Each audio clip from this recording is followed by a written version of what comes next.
Fox News alert, a new guilty plea in the Mueller investigation involving Michael Cohen as the president rips into his former personal attorney and fixer. You're watching Outnumbered. I'm Harris Faulkner. Here today, Melissa Francis, Fox News contributor Lisa Booth, host of Kennedy on Fox Business, Kennedy herself. And in the center seat, for the first time, Democrat strategist and former senior advisor to Hillary Clinton in South Carolina, Antoine Seawright. Great to have you on the noon program. I feel really good. In the South, we don't say lucky, so I feel really blessed. I'm one blessed guy. I love it. Yeah. I love it. Right. Well, Is the seat comfortable? It's very comfortable. You're good. You're not going to bless his heart? Oh, yes. I was waiting for Antoine first. Not yet. All right, let's scoot to Bless the your news. heart. Yeah. We begin with the big development in the Russia investigation. Michael Cohen pleading guilty in a Manhattan federal court today, this morning, for lying to Congress. The former personal attorney to the president admitted he made false statements to lawmakers about a plan to build a Trump Tower in Moscow. Cohen's plea, his second in the past 4 months, comes as part of a new deal with special counsel Robert Mueller in the probe of Russian interference in the 2016 presidential election. The top Democrat on Senate Intel had this reaction to Cohen's guilty plea. There seems to be a trend here amongst so many of the president's closest allies that they don't tell the truth. It also is just one more reinforcing indication why the Mueller investigation has to be allowed to continue unimpeded. And this happened. President Trump ripped into his former attorney and confidant just before leaving the White House for the G20 in Argentina. Watch it. He's a weak person, and what he's trying to do is get a reduced sentence. So he's lying about a project that everybody knew about. I mean, we were very open with it. So he's lying very simply to get a reduced sentence. There is a lot to scoop up in just the last half hour. Let's go to Chief Intelligence Correspondent Catherine Herridge in Washington. Catherine? Thanks, Harris. Earlier today, we obtained this draft prepared by Cohen's attorneys for Congress in 2017 about the Moscow project. This is at the heart of today's court action, where Cohen said he lied to congressional investigators about the Moscow proposal. As Cohen left a New York court earlier today, he did not stop to take reporters' questions. In the draft for Congress, Cohen said negotiations over the Moscow project ended in January of 2016, but he told the New York court today it was in fact June of 2016. In the draft, Cohen said discussion of attempted travel to Moscow was limited, that he never discussed it with then candidate Trump, but he told the New York court today the discussions were in fact more extensive. A short time ago on Capitol Hill, the chairman and again the ranking Democrat of the Senate Intelligence Committee, who got this testimony from Cohen in the first place, reacted.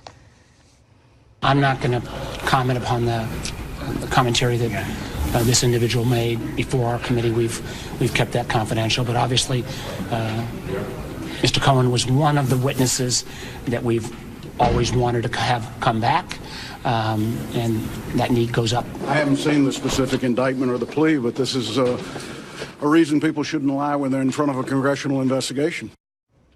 In court, Cohen said that he made the statement to Congress to keep up with political messaging and out of loyalty to then candidate Trump. A source close to the Trump legal team questioned how the change in the timing or the breadth of discussions about possible travel to Moscow are material to a crime of collusion with Russia, emphasizing that this deal never came through. That was also a point that the president picked up a short time ago. Even if he was right, it doesn't matter, because I was allowed to do whatever I wanted during the campaign. I was running my business, a lot of different things during the campaign. So very simply, Michael Cohen is lying, and he's trying to get a reduced sentence for things that have nothing to do with me. What we don't know is the specifics of the detail that Cohen has now provided to the special counsel about this real estate project, as well as the extent of the discussions he had with then candidate Trump. So there's still a lot of unknowns, but at least we can see what the basis was for the lying to federal investigators or to Congress with Cohen earlier today. Catherine, thank you very much. You're welcome. Let's bring it out to the couch. And Antoine, where do you put all of this in what we know? A lot of people say, oh, it feels like things are kind of wrapping up. What do you think? Well, I think it's premature for anyone to speculate where this is going, the direction or the speed. But what I do know is that the president once again did what we know he always does, and that's lied about any association he may have had or have with Russia. So I would couch this as another page in the catalog of lies by the president. It's very unfortunate for, I think, his camp that his personal attorney, his most trusted legal advisor, is now going down in flames. And, you know, I'm from South Carolina, and we like to say there's no interest like self-interest. So I just have to believe that Cohen is going to do everything he can to protect himself through all this, and that means tell the truth. So you believe Michael Cohen, who has lied about other things, talking about the president and being a witness? Because I just want an answer to that first, and then we'll move on. Yeah, why would he have to lie at this point? I mean, look, Okay, so there are different points that you believe somebody who has a history of lying. No, I never doubted any of what he knew and did not know. What I'm saying is, at this point, he is pretty much on his way, could be on his way to jail. So he has no reason to lie. He has no reason to not do anything but cooperate and tell the truth and tell what he knows. Where do you get from this that the president lied, though? Let me push back on the first thing that you said, because we're saying that Cohen was mistaken or misreported or lied about the dates when he had these conversations when they were doing the deal and about who may or may not travel. That's him lying. How do you get from that during the the course of the lied? campaign, what we heard from Donald Trump was that he had no interest in Russia, he had no business interests, etc. We heard that many times along the campaign trail, and now here we know that they were trying to do some business deals in Moscow. Whether it went through or not, there was an attempt, and that's why you heard. This was already known, though. But no, we did not know this. But here's what we do know: we know that Democrats have beat the drum for a very long time about tax returns. And so this is why we have to dig a little further and find these things out, because what we don't know. Sure. Well, Michael Cohen has every reason to lie because he's trying to strike a plea deal to save himself, and he's not a credible witness because he just admitted that he has already lied. Further, my understanding is that President Trump, or at least what we know that he's responded in the questions to Mueller, have been true, at least in what he has said previously publicly. Also, I think it's always, that's at least what we know of now, or at least what's been reported. I also think that it is important for people to give pause when we get new information about Russia. We've seen so many things be incorrect. One of the things is actually a narrative being run now about one of the things President Trump responded to regarding questions over the Ukraine platform change to the GOP. Byron York has a great write-up about this, of actually the platform was strengthened regarding Ukraine, and mentioned in there is one that we're going to respond to Russia the same way we did with the Soviet Union. Also talking about armed assistance to Ukraine. And guess what President Trump did as president? He actually reversed President Obama's policy of not providing lethal aid to Ukraine, and he provided that lethal aid to Ukraine. So President Trump's actually been stronger on Russia than President Obama ever was. Let's think about this from a very logical standpoint. Is it exactly what I just laid out? Let's take the partisan politics out of it. Do you think those someone are facts, Antoine? Facts are not partisan. Who could be on his way to jail is going to continue to lie at this point? Like, let's just think about that. 100%. He's trying. Maybe I'm on Pluto somewhere. Well, no, maybe sometimes I am. We'll come back to planet Earth. Here's why you would lie, because you have other witnesses and those who have been targets and subjects within this investigation who have said, you know, Mueller's team is putting a certain squeeze on us to say things in a particular way for a particular outcome. And, you know, what they are implying is that they are kind of guided to lie or stretch the truth in a way that's more convenient to Mueller and the outcome that he wants. And that would be, you know, you would assume to shorten one's prison sentence. That's what Paul Manafort supposedly did when he entered a plea deal with Robert Mueller. And Mueller's team is now saying, well, he went back on his word. He's been lying about stuff. And, you know, Manafort, through his representation, has been saying, no, he was instructed to lie and he wouldn't do that. So it's all very confusing. It seems that Mueller has some very specific systems in place to get what he wants out of these people who are slippery to begin with. I will certainly give you that. But that doesn't mean that you can all of a sudden connect these dots that magically lead to Russia affecting the outcome of the 2016 campaign. Therefore, the president is going to be... Let me jump in there just 1 second, Antoine, because I want to respond to something that Kennedy just said, which is interesting. So as of late, we've been hearing the president say that there were other people that the Mueller investigation or investigators could have talked with. with. Many more people who would have given, a different perspective or more perspective or whatever. But the people who have been chosen are weak in what spot? It's exactly what Kennedy said. They're sloppy. They're shady. Let me finish. They have shadiness in their history, and with Paul Manafort, we have law breaking in his history. So those people are easier to put the squeeze on. They had been investigating Manafort for a very long time. Yet you extrapolate what you want from him. You extract it, you extrapolate it, and then you try to use it in another investigation. What does he do? He resists. And what does that do? On a federal level, the president potentially can pardon him.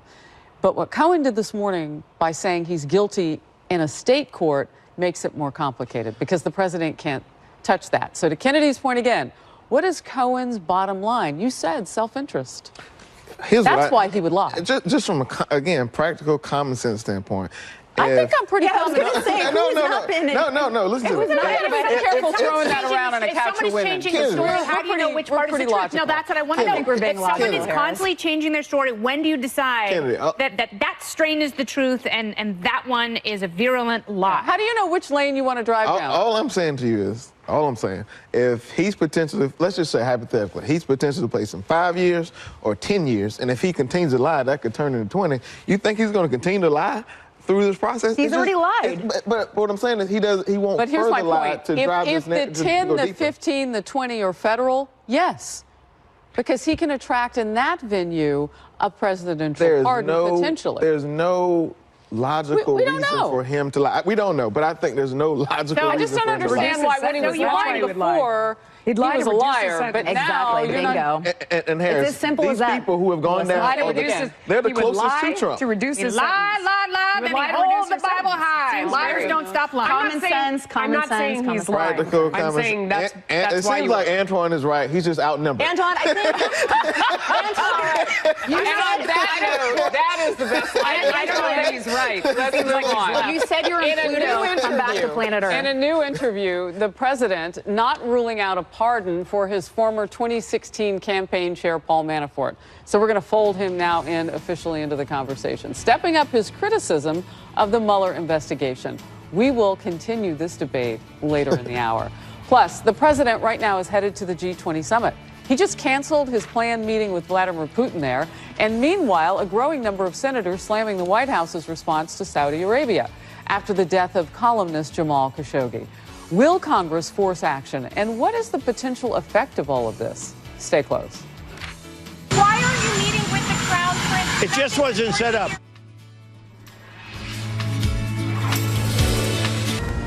Why are you meeting with the Crown Prince? It just wasn't set up. It only wasn't set up. I mean, I would have met with him, but we didn't set that one up. I'm meeting with President Xi, which is a very important meeting, having to do with trade. And as you know, I'm making about 3 or 4 meetings. We just didn't have time. That was President Trump just a short time ago as he heads to the G20 summit in Argentina. The trip comes amid growing pushback over White House support of Saudi Arabia in the aftermath of the murder of columnist Jamal Khashoggi. The CIA has reportedly assessed with high confidence that the Crown Prince of Saudi Arabia ordered the killing. As you just heard, the president is not planning to meet with the Crown Prince. Meanwhile, a bipartisan group of senators rebuked the White House yesterday after they received a classified briefing on the Khashoggi killing. Many senators were upset that CIA Director Gina Haspel was not there. Here's Republican Senator Lindsey Graham, who abruptly threw his support behind a resolution seeking to pull U.S. military support for Saudi Arabia. I changed my mind because I'm pissed. The way the administration's handled the Saudi Arabia event is just not acceptable. The briefing today did not help me at all better understand the role that MBS played in the killing of Mr. Khashoggi. Institutionally, we have a right to be briefed by the CIA. How can I make an informed decision as a United States Senator about whether or not the Crown Prince is complicit in a murder if I don't have access to the intelligence that I read about in the paper? That's not acceptable for me. Kennedy, I would ask you, so we don't actually know what the U.S. response is, though. You know, talking about how we should be tougher and stronger. We don't know what's going on behind the scenes. We don't know what conversations are going on with the actual king of Saudi Arabia right now, vis-a-vis, you know, the Crown Prince's future. No, it's funny because we oftentimes project the way we live and our politics and our culture on other countries. And here, if you were in charge and you ordered the murder of a journalist, you would be removed from power. That's not necessarily the case in Saudi Arabia, and that is not going to happen. And we also don't know what the facts are linking MBS to this killing, but when you have the CIA director come out and say, yeah, I'm pretty certain that he ordered this whole thing, I don't blame the senators for their frustration because they want access to that intelligence, or at least a briefing from the director herself who can lay out this case. It's incredibly problematic, but this is not the first thing that Saudi Arabia has ever done that should raise the ire of the United States. And when Lindsey Graham and other senators are talking about pulling funding, so we're not involved in a proxy war in Yemen where civilians are dying, and, you know, we are by proxy culpable there. I think that should be applauded, and I would much rather see discussions like that where we pull back on any sort of military interference. Can I just also add, because you brought up the CIA director, Gina Haspel, you know, there was that go back and forth, not only with Lindsey Graham, but with other senators on the Hill yesterday, that, well, why didn't we hear from the CIA director? Was there something that we weren't supposed to hear that might point a finger to the Crown Prince or not? And Senator John Kennedy of Louisiana told me last night that what he was learning on the Hill yesterday, and this is per him only, Gina Haspel and her crew had some concerns about things leaking. So there might have been, this is according to Senator Kennedy. Yeah, well, and in that case, though, even bigger, right? National security reasons, like not just their own, but for all of us. Now, you're giving me that side eye that my 11-year-old gives me sometimes, because what you're wanting is absolute conversation with the CIA director about that. I don't know that we'll gain that, but Senator Kennedy said he wanted to hear from her too. They all did. That may be coming down the pike. The good news about all of this is that the response from the legislative branch sending a message to the executive branch is a bipartisan effort. And I think that says a lot, particularly with the tone and the temperature in Washington, D.C. What I'm most disappointed in is the White House response to all this. I mean, look, this should go beyond Trump's personal dealings, if he has any, with Saudi Arabia. This should go beyond, you know, the politics of the day. This is about sending a message about these things not happening in the future. And that's what I worry about. There's no excuse for the director. I guess my point is we don't know what the White House response to Saudi Arabia was. We don't know what their conversation is. We've seen the posture from the president about this so far. You've seen posture. But the issues are at 37,000 has actually feet. Gone back and forth between them. You don't know about the conversations. You don't know what's been pulled back. We do know this, though, as we're switching gears here just a little bit. He did cancel his meeting with Vladimir Putin at the G20, speaking of despots around the world. And this was the tweet. Based on the fact that the ships and sailors have not been returned to Ukraine from Russia, I have decided it would be best for all parties concerned to cancel my previously scheduled meeting in Argentina with President Vladimir Putin. I look forward to a meaningful summit again as soon as this situation is resolved. Good move? Yeah, 100%. I agree with President Trump in not meeting with Putin regarding this. And also, as I mentioned earlier, President Trump reversed President Obama's policy of not providing lethal aid to Ukraine. President Trump has done that. Again, another point where President Trump has been strong on Russia. Regarding Saudi Arabia, I do think that the Senate's action is a strong rebuke against President Trump in regard to Yemen and the Saudi-led effort there. I think the House will probably follow suit. That being said, I don't think it's going to deter President Trump and his administration in their policy regarding Saudi Arabia. And I think, namely, at least regarding Yemen, it's all about al-Qaeda in the Arabian Peninsula and the concern of threat of terror there, as well as ISIS. Well, those two things are going to sit side by side. Well, I think that's why the legislation will not have the terrorist movement that we are trying to thwart in it. They will be a side by side. And what the senators will be considering, and House members too, will be considering is a situation that streamlines this to all of the other things that they think that they can control, that proxy war on the ground, our input in that, and so on and so forth. But us going after al-Qaeda in the Arabian Peninsula will not be stopped, will not be part of. That's what it's been explained to me by senators. But my understanding is that the case that Pompeo has laid out is that we should be supporting the Saudis' effort in Yemen due to also AQAP and the terrorist efforts there as well. So that's why he says we should support Saudis. To be continued, for sure. And earlier today, the president calling his former personal attorney a liar after Michael Cohen cops a new plea deal with special counsel Mueller. Judge Andrew Napolitano joins us next to break down what this could mean for the Russia probe and the president. Plus, could President Trump pardon his former campaign chair, Paul Manafort? He says he's not ruling it out. What could the fallout be from such a move? We'll debate that. It's very sad what's happened to Paul, the way he's being treated. I've never seen anybody treated so poorly. Very simply, Michael Cohen is lying, and he's trying to get a reduced sentence for things that have nothing to do with me. That's more from President Trump outside the White House today, reacting to the news that his former attorney, Michael Cohen, has cut a new plea deal in the Mueller investigation. Cohen pleading guilty this morning to lying to Congress about a Trump Organization real estate project in Moscow. Here is Michael Cohen leaving the federal courthouse in New York City a few hours ago. Let's bring in Fox News senior judicial analyst Andrew Napolitano. So we saw from the video it happened. What happened, Judge? Well, apparently, Michael Cohen and his lawyers have been negotiating, not with Bob Mueller, but with federal prosecutors here in New York City for, as the president said, a reduced sentence in return for something. We don't know what the something is. So he pleaded guilty to lying to Senate investigators about who he saw in Moscow and what he went there for and what he said to them. The president says this is about a hotel project he was going to build, which he seriously contemplated building and on which he changed his mind, and has nothing whatsoever to do with the campaign or with his presidency. We don't know what Michael Cohen told the prosecutors in return for them agreeing to a reduced sentence. We may find that out. We may never find it out. Judge, is the president right when he says that in the lead up to the election, he could do whatever he wanted in terms of business dealings, just like any other business person? Yes, he's quite correct. So we really don't know what Michael Cohen told prosecutors he was in Moscow for. He was ostensibly in Moscow on a perfectly legitimate business deal, the building of Trump Tower in Moscow, which never happened. If it's perfectly legitimate, why would he lie about...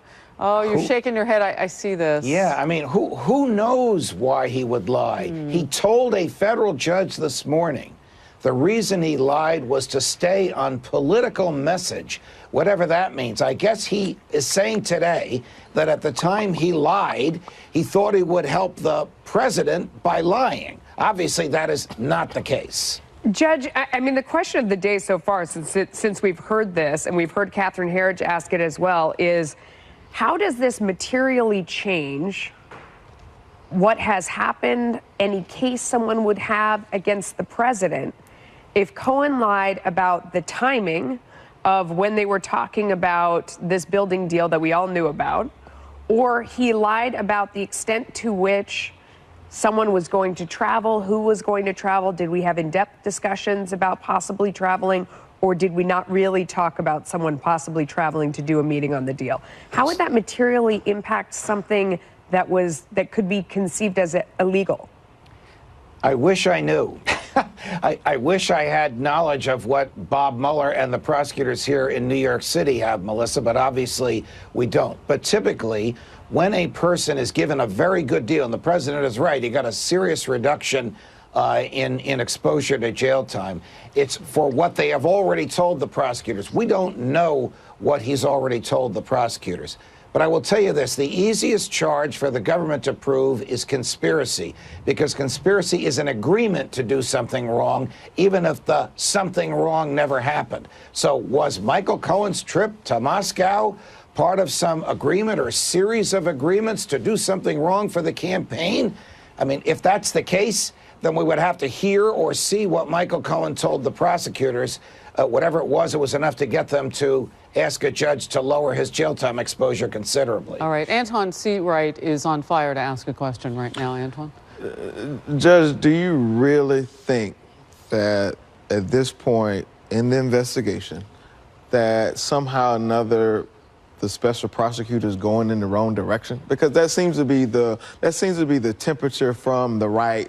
We need to shut this down. This has nothing to do with anything. Do you really think he's going in the wrong direction at the rate he's going? Not at this stage of the game, Antoine. I happen to agree with you, Thank you, sir. On that. I will also say, and I understand the impatience that a lot of my friends and colleagues have been expected, but having been involved in these cases, not obviously one involving the president, Prosecutors don't always get evidence in an orderly fashion, and they don't always get evidence from credible people. Michael Cohen, the president's right, is not a credible person. He has twice pleaded guilty to crimes of deception, bank fraud, and lying to congressional investigators. Judge, it's Kennedy. That was my question I have for you. How does special counsel decide what aspects of Michael Cohen's story to believe, or any of these witnesses, when they know that they have lied? Great question. When they can corroborate what he told them. Just like they're using what Paul Manafort... They can corroborate the lies?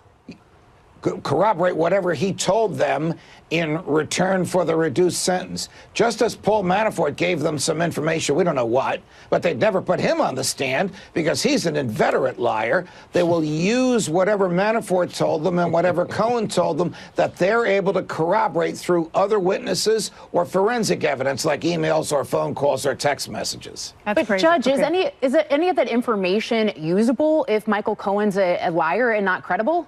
If you back it up, well, it is. My suggestion is that what the prosecutors are trying to prove is a conspiracy. And a conspiracy is a series of agreements.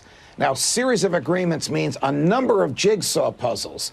I'm going to guess that Michael Cohen gave them a few pieces in one of the jigsaw puzzles, and he gave it to them before this morning, or they wouldn't have entered that agreement. Okay. What those pieces were, we don't know, and we may not know, Lisa, until this stuff is laid out by Bob Mueller.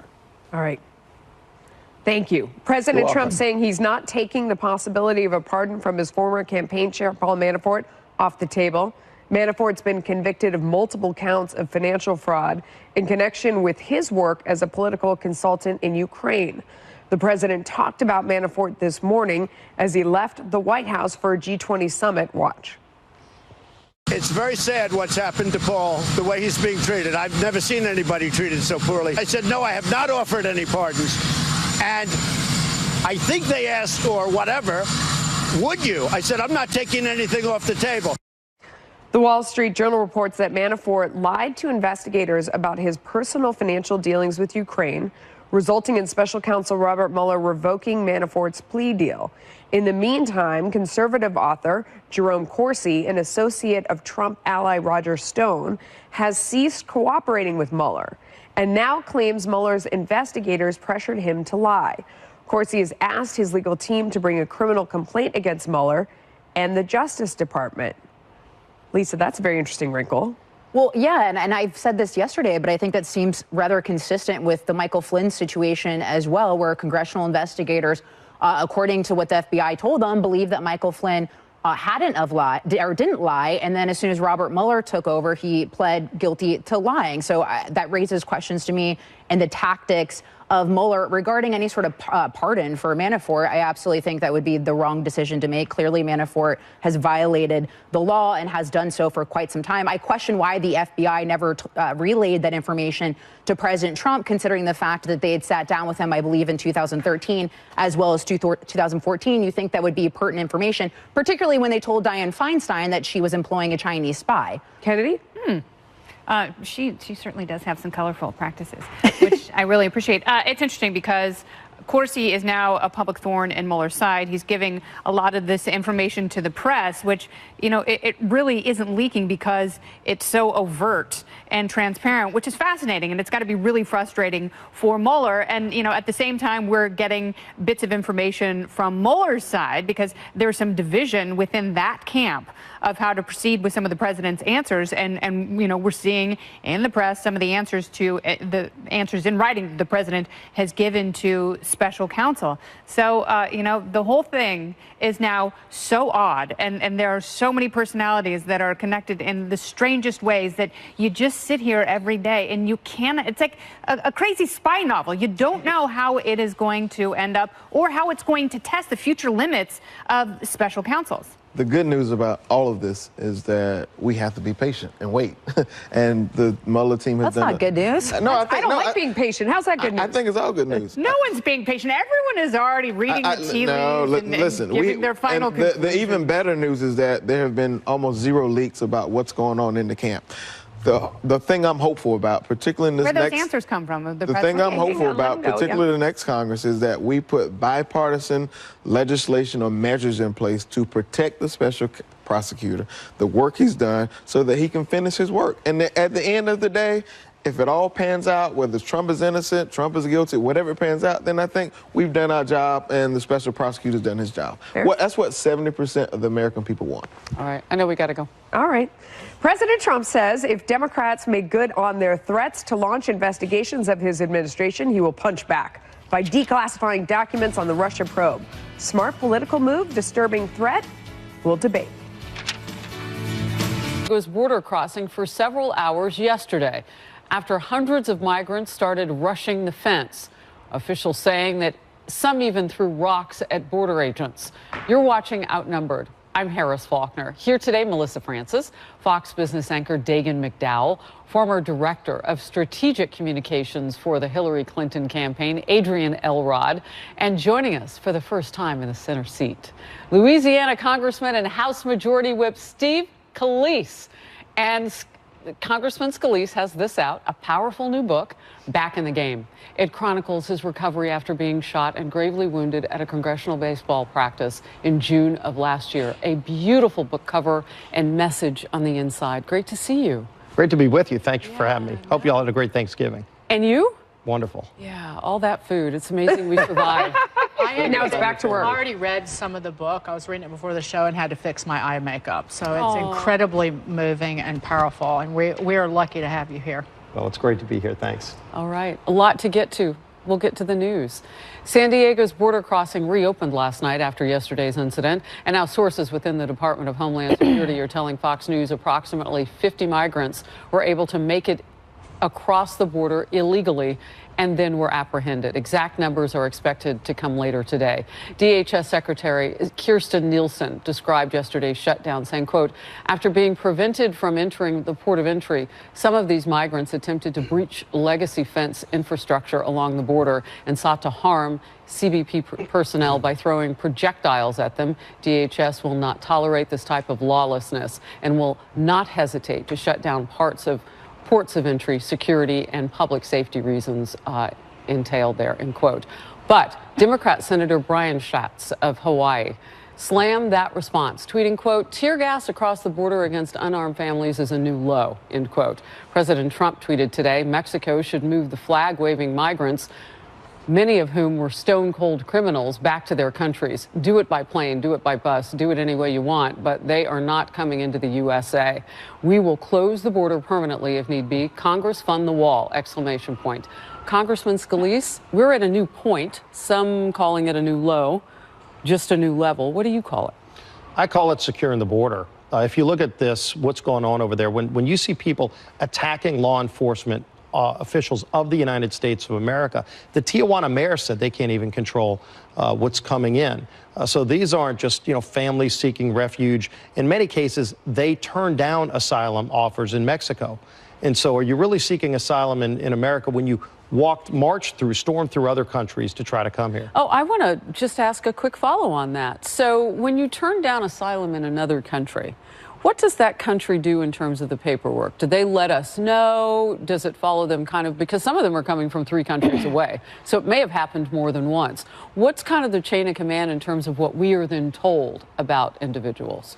Well, I'm not sure how much of that is passed on to us. We know that they offered asylum, whether or not even they filled up paperwork, they just stormed through. I mean, they marched and stormed across Mexico's southern border to come ultimately to the United States border. But again, when you get to the point, there are places, ports of entry, and President Trump's talked about this. There are places where you can go to formally seek asylum. But if you're not trying to do that, if you're literally trying to storm a border and attacking law enforcement personnel along the way, these aren't families in the traditional sense of, a mother and a father and a son trying to come and escape tyrannical dictatorships. These are people that literally just said, we're coming to your country no matter what, and we're going to attack your law enforcement personnel along the way. Is that really what you want to see along America's border. I think it's good that President Trump is securing the border. Some of them did fit the description that you just said. I mean, I think Americans woke up today to two different visuals. One of them, I mean, I know I saw locally on the front page of the New York Post, showed a mother with two small kids, you know, who were in diapers and flip-flops. And, you know, that really breaks your heart. You see the other images, some of which, you know, we've shown here, which show some of the violence that's going on. Do you think Americans are smart enough to realize that both things can be true at once? Absolutely. And when you see this, President Trump has said, look, there's a way to seek asylum in America, but attacking law enforcement personnel and trying to storm across, regardless in a different fashion, is not the way to come here. So people know there's a legal way and there's an illegal way to come into the United States of America. We ought to all be about securing our border. I'm glad President Trump is following through on his promise, what he said when he ran. And by the way, this was a big issue during the campaign, and he was elected president in part based on his promise to secure the border. I think most Americans want a secure border and a legal process to come to the United States, not attacking law enforcement personnel as your means of trying to get here. So I followed up with the Congressman Adrian because I wanted to get that other options part of the conversation in, because some of the president's critics have said, well, these people don't have any other options. And the argument also has been, well, they're coming several countries away. So are they seeing options along the way? So the congressman has been able to fill in part of that gap. Well, sure, and you're always going to have bad actors who are trying to come into our country illegally, who are not seeking asylum, who are doing it for different reasons. But I think here the optics look terrible for President Trump, in part because of the New York Post cover that you just cited, Melissa, that literally has a mother and her two children wearing diapers with tear gas being thrown at them. This is not what America feels like.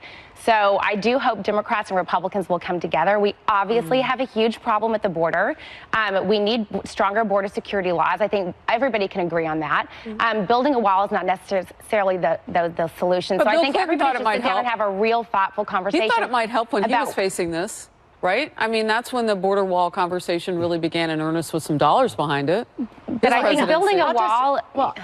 Personally, I look at a photo, that horrible photo of the mother and her two children, and I see child abuse. So again, if you're an American who believes in personal responsibility, that's a choice that the parents make, quite frankly. And number two, President Trump has been criticized about his talk about Mexico. We have a very strong relationship with Mexico. I think that if you look at the comments that were made by the mayor of Tijuana, if you look at the Mexican interior minister saying that the government plans to reinforce the police presence in Tijuana and nearby Mexicali, and that 500 migrants that had tried to cross the border illegally, they were identified and will be deported immediately from Mexico, and also an administration working with the incoming president, Andres Manuel Lopez Obrador, trying to figure out a way to keep the migrants seeking asylum, have them wait in Mexico. There's some legal issues, but have them wait in Mexico while their claims are adjudicated. So we have a relationship with Mexico that seems to be working in a number of different ways. So I just want to point out that that number of 500 or so is roughly the elected leadership on the Hill. And so the criticism from me has been, well, why not Congress? Why haven't we been able to, with our elected officials, get something done? You heard Adrian calling for a bipartisan answer. I think at this point we just need an answer. And so if you've got a visual of what all of you gathered together would look like on the border, that's a pretty strong message that it's time to immediately do something. Well, I agree with President Trump that we need to act. We've tried, by the way, multiple times to pass different bills to address our border security and interior security problems and the DACA problem. We've had two different variations, by the way. So if you didn't like one version, you had another. One involved over a shutdown, 221 Republicans voted for that. Not one Democrat voted for either solution. And so they want a political answer. And look, President Obama used tear gas. So, I mean, there have been attempts to secure the border by both presidents, by all presidents. Not enough has been done. President Trump has said, let's actually go all the way to secure the border, both interior and including building the wall. The one point I would make on that, Congressman, is that President Trump has had a full Republican House and Senate, and of course he controls the White House for the last 2 years, and nothing has happened. So, and a 60-vote requirement in the Senate, which I don't agree with on many of these issues, but that's the rule over there, and not one Democrat has been willing to play ball. And so that's where you've been. But they not tried. One Democrat. By the way, they tried. When Pelosi was Speaker last time and you had super majorities in the House and Senate and President Obama, not one time did they try to bring a bill to solve this problem. Yeah, why is that? That's an excellent point. I mean, because in that shutdown I was talking about, Democrat Chuck Schumer, leader of your people, your political people, Senator Schumer saying that, you know, he was willing on the DACA issue to shut down the government. Are Republicans willing to do that? What we've been saying is let's fight to get proper funding to build the wall. And there are negotiations going on right now over the end of year funding. And in just a few weeks, this all comes to a head. So the Homeland Security Department's budget expires at the end of November. One of the big negotiations we're in the middle of right now is over whether or not we can get more money to build the wall. I support that. We ought to do it. Do you think it'll get done real quick? Will it happen? It ought to get done. I support it. You know, and look, you have had no cooperation by Democrats in the House or Senate to want to solve this problem in a fair way when all kind of bills have come to the floor. And they voted no on every one of the bills that have come to the floor. Fascinating. I loved your question, by the way. I'm going to borrow it, but I will courtesy. You can use it. All right. The list of potential Democrats.